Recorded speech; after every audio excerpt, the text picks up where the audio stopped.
jusqu'où est-ce que le contrat peut aller? Quelle est la force réelle du contrat? Donc, je vous invite à aller voir la précédente vidéo déjà dans les critères de validité du contrat, puisque j'en ai déjà un peu parlé, dans le sens où le contrat, ça a valeur de loi. C'est-à-dire une loi, quand elle sort, elle doit être respectée. On s'est engagé, donc on doit réaliser justement la prestation, on doit réaliser le contrat qui nous unit. Donc bien sûr, le contrat, jusqu'où il ne va concerner uniquement que les personnes qui l'ont signé. Ça a valeur de loi justement pour ces deux personnes ou ces deux ensembles de parties qui ont signé. Ils ont une obligation bien sûr de respecter leurs engagements. D'un côté, le vendeur va s'engager à fournir le produit ou fournir le service, et de l'autre côté, le client va s'engager à payer justement le vendeur. Deuxième chose super importante, c'est ce qu'on appelle l'équilibre contractuel. Donc dans l'équilibre contractuel, tout simplement, on fait attention aux abus de position dominante. C'est-à-dire qu'à partir du moment où on estime qu'un contrat a lieu dans le cadre justement d'un abus de position dominante, donc tout simplement le consentement, et on en a un peu parlé déjà sur les critères de validité du contrat, à partir du moment où le consentement il a été réalisé sous la menace, alors pas forcément physique, ça peut être une menace financière, ça peut être une menace mentale aussi. À partir du moment où une entreprise a profité de son expérience, a profité de sa position de leader sur un marché pour obtenir des conditions de contrat largement meilleures, au risque de mettre en péril justement le contractant de ce contrat, on considère que c'est un abus de position dominante, donc il n'y a pas d'équilibre contractuel, donc le contrat, il n'est pas bon. L'équilibre contractuel, c'est-à-dire que peu importe la taille de l'entreprise, on a une partie 1 et une partie 2, ils sont au même niveau. Et bien sûr, on a des obligations à respecter dans le cadre du contrat. C'est ce qu'on appelle aussi la transparence d'information. Il y a les produits interdits à la vente et la fixation du prix. Donc, je vais parler justement de ça.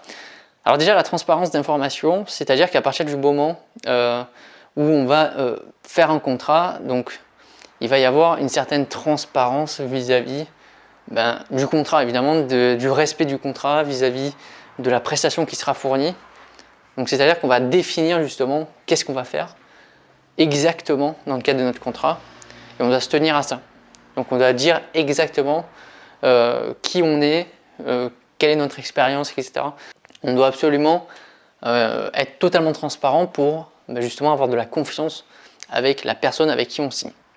Deuxième chose, dans le cadre des contrats, il y a certains produits qui sont totalement interdits à la vente.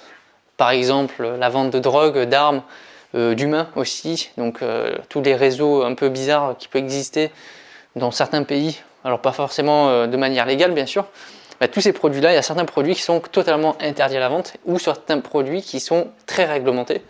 Donc la vente d'armes est réglementée à ce que ce soit que les armureries qui en vendent, par exemple, ou qu'il y ait une certaine autorisation pour pouvoir vendre ce type de produit.